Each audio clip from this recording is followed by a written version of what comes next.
She walked into my examination room on a Tuesday morning. The kind of Tuesday that looks like every other Tuesday, gray light through blinds, the quiet hum of the hallway, women waiting nervously in paper gowns. But something felt different the moment Ashley sat down across from me. She was 23 weeks pregnant. I had her chart in my hands. Everything looked medically routine. Blood pressure normal. Fetal heartbeat strong. But her hands, I couldn't stop noticing her hands. Folded so tightly in her lap that her knuckles had turned white. Not the nervous fidgeting of a first-time mother. Something heavier. I asked the usual questions. How are you sleeping? Any unusual pain? How's your appetite? Fine, she said. Everything's fine. But her eyes didn't match her voice. There was a carefulness to her answers, like she was measuring every word before letting it leave her mouth. I've been practicing gynecology for over 20 years. I've sat across from thousands of women, and I've learned that the word fine is sometimes the heaviest word a pregnant woman can say. So I watched her. The way her sweater hung a little looser than it should have at 23 weeks. The way she glanced at the door every few minutes, like she was afraid someone might walk in. The way she kept smoothing her hand over her belly, not the joyful, absent touch of a happy mother-to-be, but something more desperate, protective. I asked about her husband. Mark, I think his name was. Had he been able to come to appointments? He's busy, she said quickly. Too quickly. Looking for work. There it was. 3 words that explain more than she probably wanted me to know. Looking for work. I see this more often than people realize. The silent weight that falls on a woman's shoulders when the household income disappears. The way she starts calculating every expense in her head, including the cost of feeding herself and her growing baby. Could any mother truly ignore her own pain this long? I didn't push her that day. I finished the exam, listened to the baby's heartbeat, told her everything looked fine. But as she stood up to leave, I noticed her hesitate at the door. She turned back toward me for just a moment. Her lips parted like she wanted to say something. Then she smiled, shook her head, and walked out.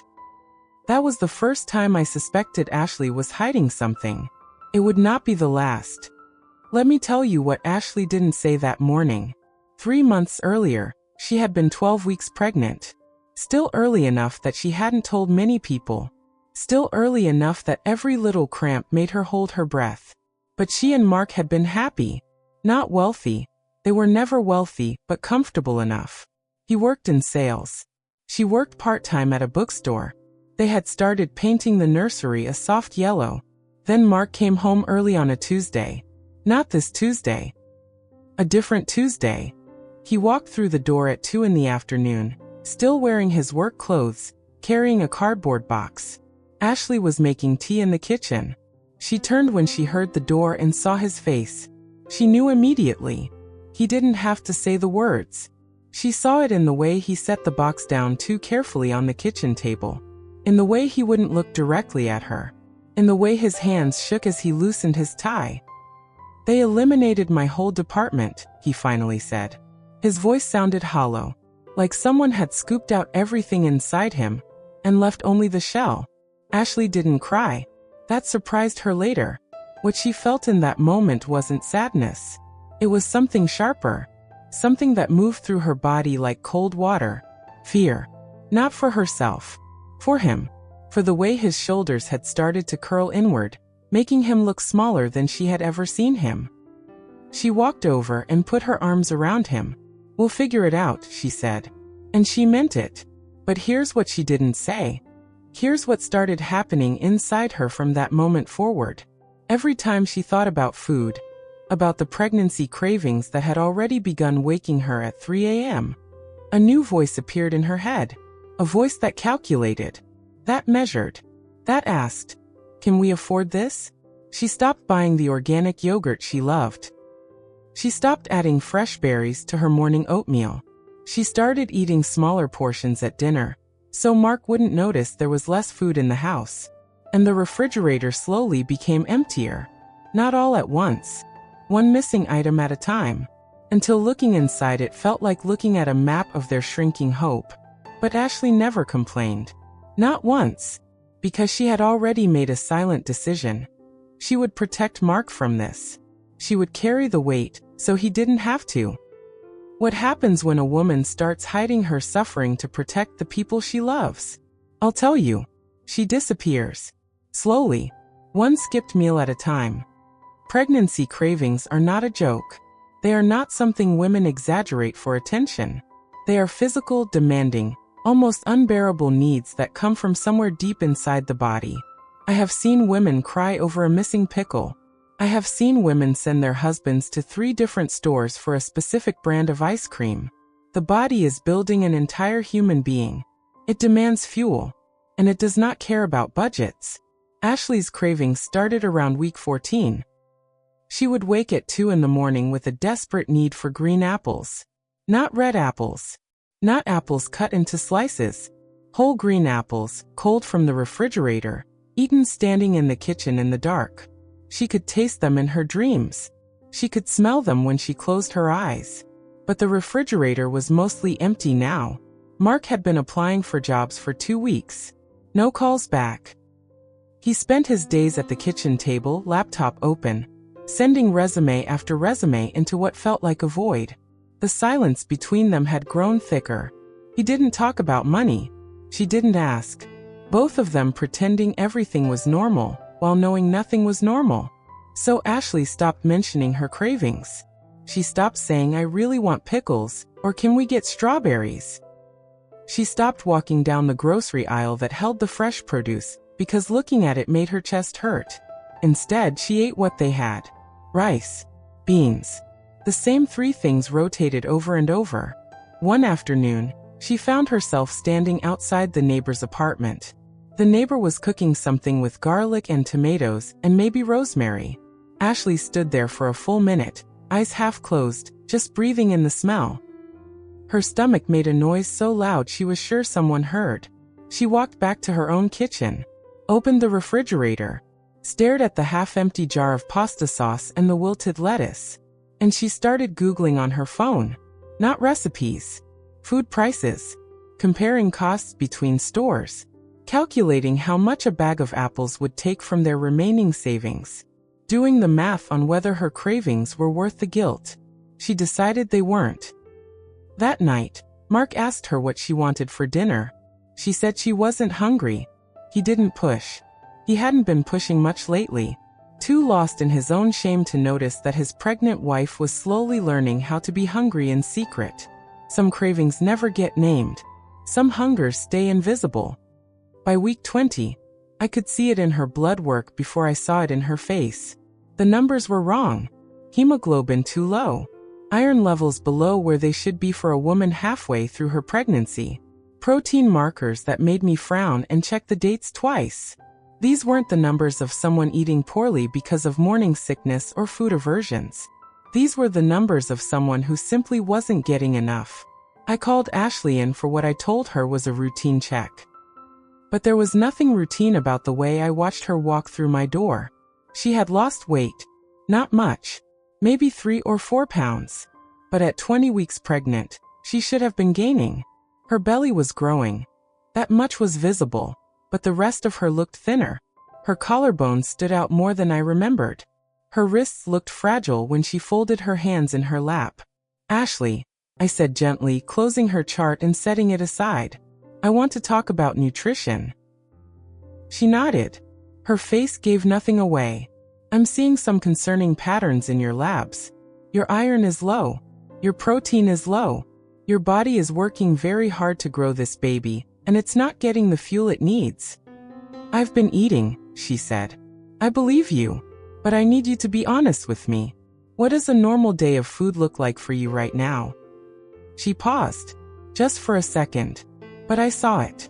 The way her eyes flickered toward the door. The way her fingers tightened around each other. The way she swallowed before answering. Toast in the morning. Sometimes eggs if we have them. Rice or pasta for dinner. The usual things. The usual things, I repeated. Not because I didn't believe her. Because I wanted her to hear how thin those words sounded. She looked down at her belly. Her hand rested there, fingers spread wide, like she was trying to protect something precious from a storm only she could feel. "The baby is fine, right?" she asked. Her voice cracked on the word fine. I told her the truth. The baby was still growing, but the growth had started slowing. Not dangerously yet. But if her nutrition didn't improve, that would change. I explained the risks carefully. Low birth weight, developmental delays, complications during delivery. She listened without interrupting. When I finished, she nodded again. Said she understood. Said she would try harder. But when I looked into her eyes, I didn't see determination. I saw exhaustion. The kind that doesn't come from one bad night of sleep.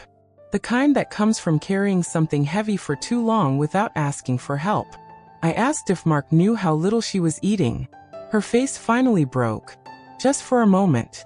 Her lower lip trembled. Her eyes filled with tears. She blinked away before they could fall. "He has enough to worry about," she whispered.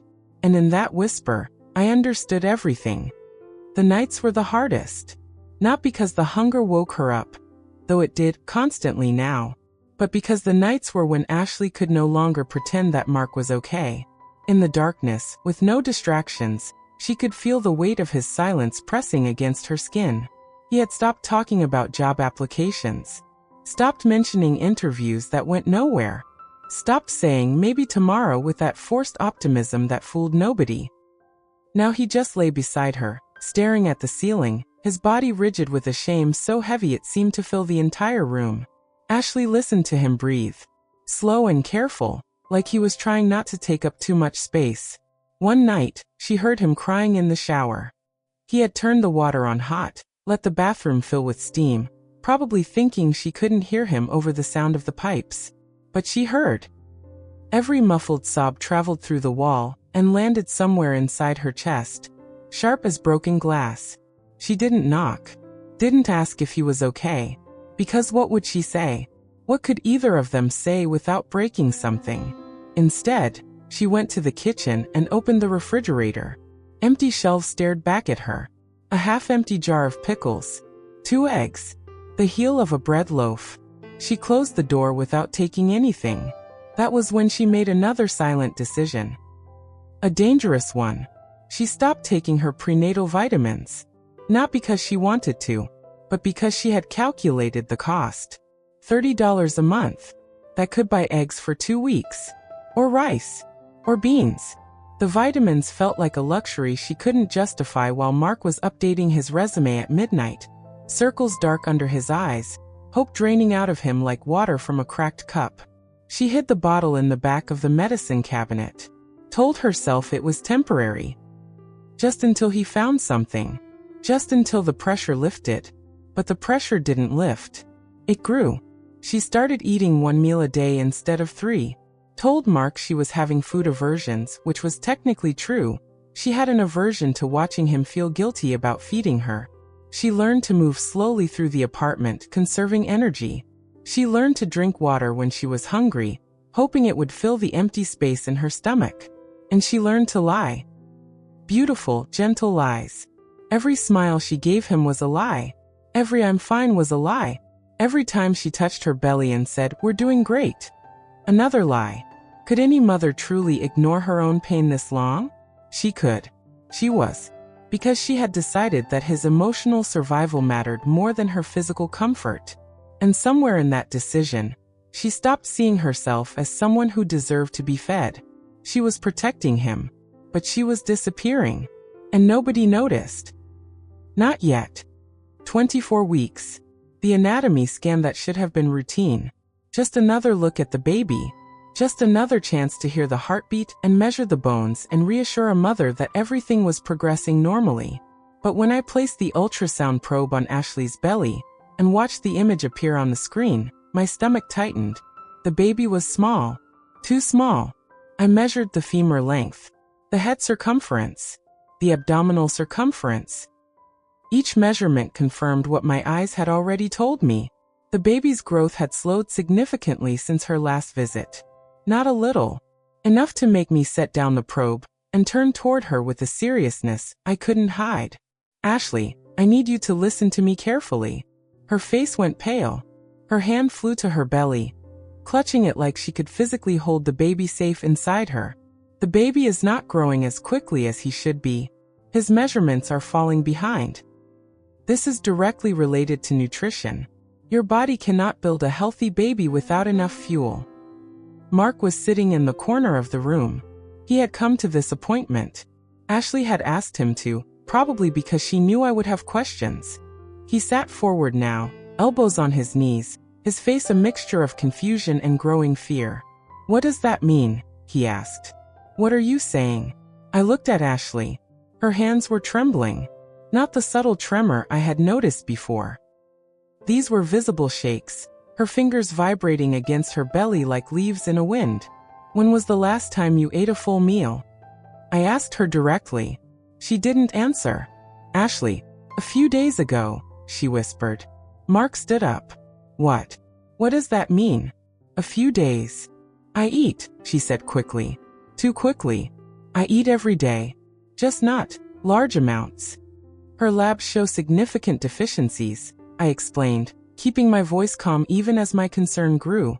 "Iron, protein, key vitamins. The baby is drawing everything he can from her reserves, but those reserves are empty. She's been malnourished for weeks, maybe longer." Mark stared at his wife like he was seeing her for the first time. His eyes traveled over her thin wrists, her visible collarbones, the hollows under her cheekbones that he had somehow stopped noticing. "Why didn't you tell me?" His voice cracked. Ashley finally broke. Tears spilled down her cheeks. Not dramatic sobs. Silent tears. The kind that come from a place too deep for sound. "You were already hurting," she said. I couldn't add to it. The room went very quiet. The ultrasound machine hummed. Somewhere in the hallway, a phone rang, and Mark sank back into his chair, put his face in his hands, and let out a sound I will never forget. It wasn't crying. It was something worse. It was the sound of a man realizing his wife had been starving herself to protect him, and he had no idea. 3 days before the ultrasound that changed everything, Ashley had a moment she never told anyone about. She had walked to the pharmacy to pick up a prescription. Not for herself. For Mark. His back had been bothering him from sleeping in a twisted position. He had been lying on the edge of the bed lately, trying not to take up space, trying not to touch her because he felt like he didn't deserve her warmth. The muscle relaxers were cheap. $7.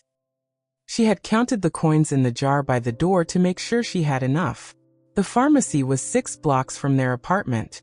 Ashley walked slowly. She had learned to walk slowly about a month ago, when the dizziness started. Fast movements made the world tilt, made black spots appear at the edges of her vision. So she walked slowly, one foot in front of the other, her hand resting on her belly like she was guiding a child across a busy street. On the way back, she passed a small Italian restaurant, the kind with red checkered tablecloths and candles in wine bottles. She had never eaten there. Too expensive. But as she walked past the open door, the smell hit her like a physical force. Garlic bread, butter, tomatoes simmering with basil and oregano, fresh pasta.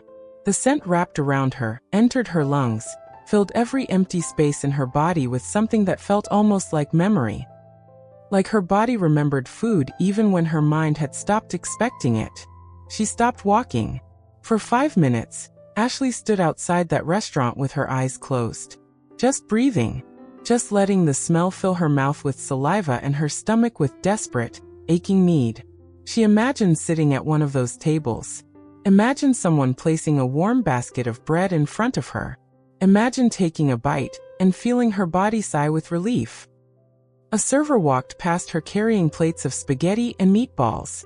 The steam rose into the cool evening air.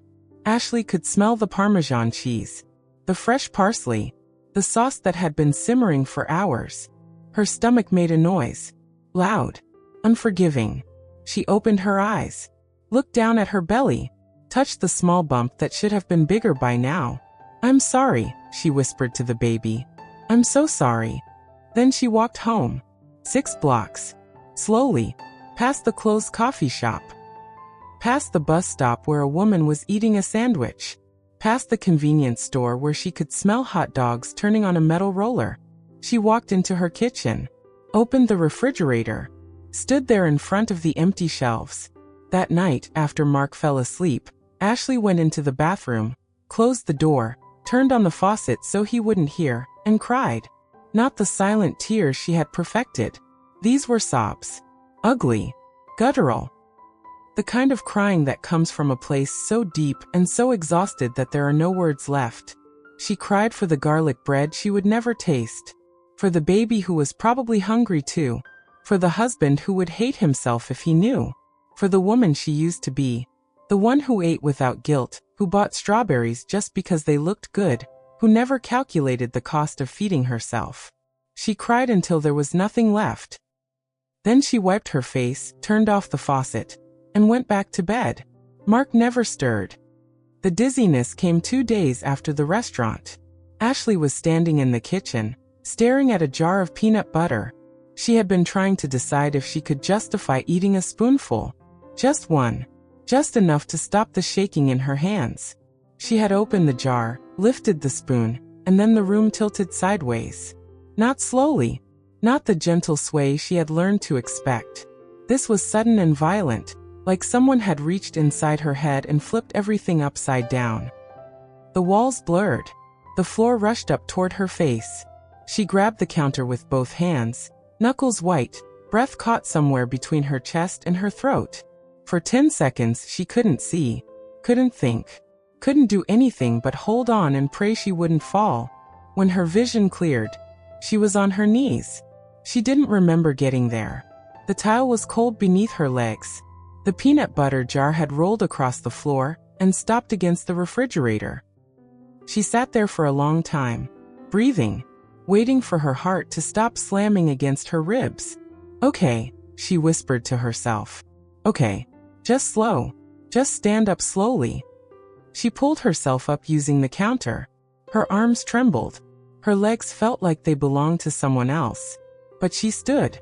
She put the peanut butter away without taking any. She walked to the couch and sat down and tried to pretend that what just happened hadn't terrified her to her core. But something else happened that night. Something worse.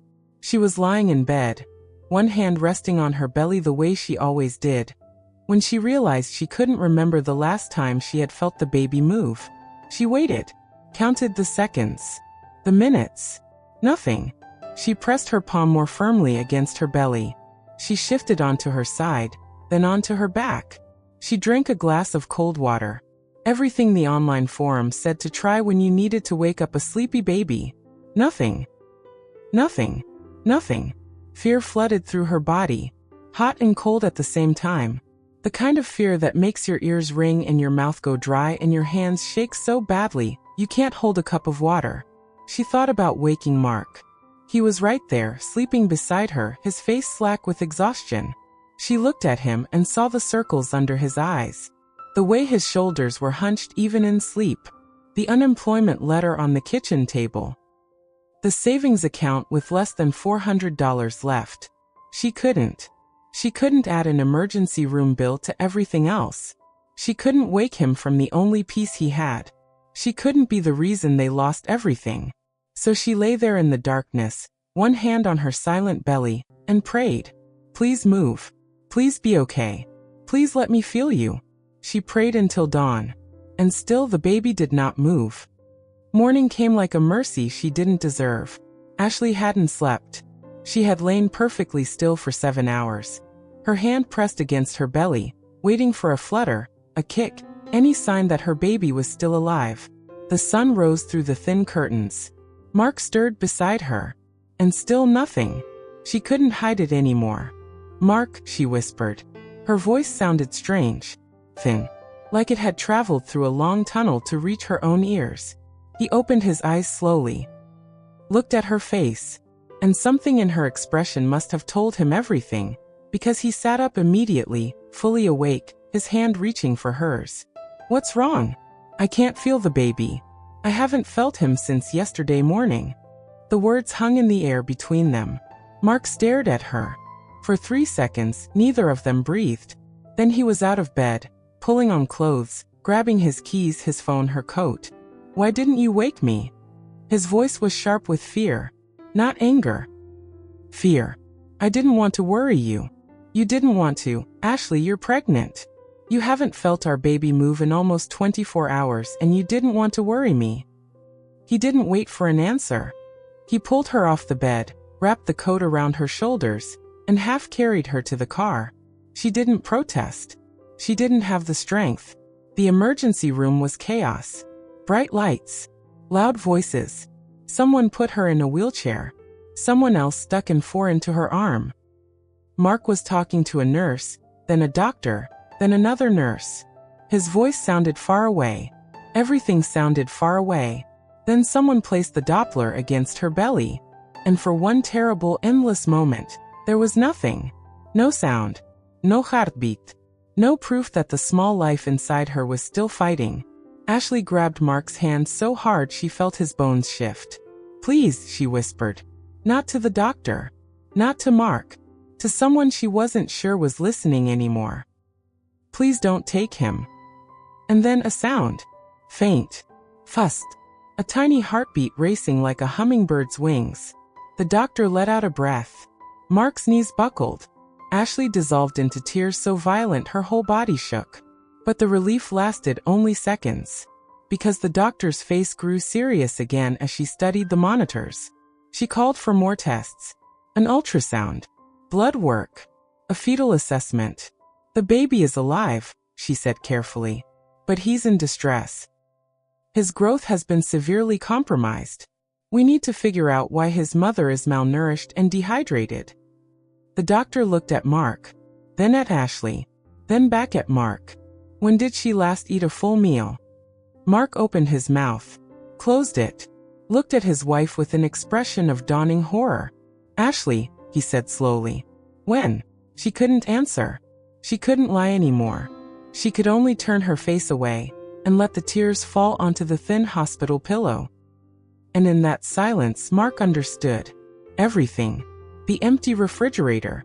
The I'm not hungry. The weight loss he had refused to see. The way she had been shrinking while he was drowning in his own shame. He stood up, walked to the small cabinet beside her bed, opened her bag to find her phone. And instead he found her notebook. Pages and pages of calculations. Food prices. Skipped meals. Cravings listed and then crossed out. Each page a map of her silent suffering. He read until he couldn't read anymore. Then he sat down beside her bed, put his head next to hers and wept. Mark wept for a long time. Not the quiet tears Ashley had heard in the shower. These were loud, broken. The kind of crying that comes from a place so deep it feels like it might never stop. He held her hand against his face, her fingers wet with his tears, and he didn't care who saw. Why didn't you tell me? He kept asking. But the question wasn't for her anymore. It was for himself. How had he not seen? How had he slept beside her night after night while she was starving? How had he eaten the meals she prepared without noticing she wasn't eating with him? Ashley tried to speak. Tried to tell him it wasn't his fault. But the words wouldn't come. She was too tired. Too empty. Too relieved that the secret was finally out. The doctor started 4 fluids immediately. Nutritional supplements. A dietitian was called. Social workers came to talk about financial assistance programs Mark didn't even know existed.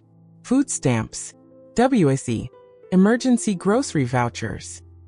Resources that had been available all along, but that shame had kept them from seeking. Mark listened to everything. Wrote down every number. Asked every question. And when the social worker left, he turned to Ashley with eyes that looked different than they had in months. Not defeated. Determined. You are never carrying anything alone again, he said. His voice was hoarse from crying, but steady. Do you hear me? Never.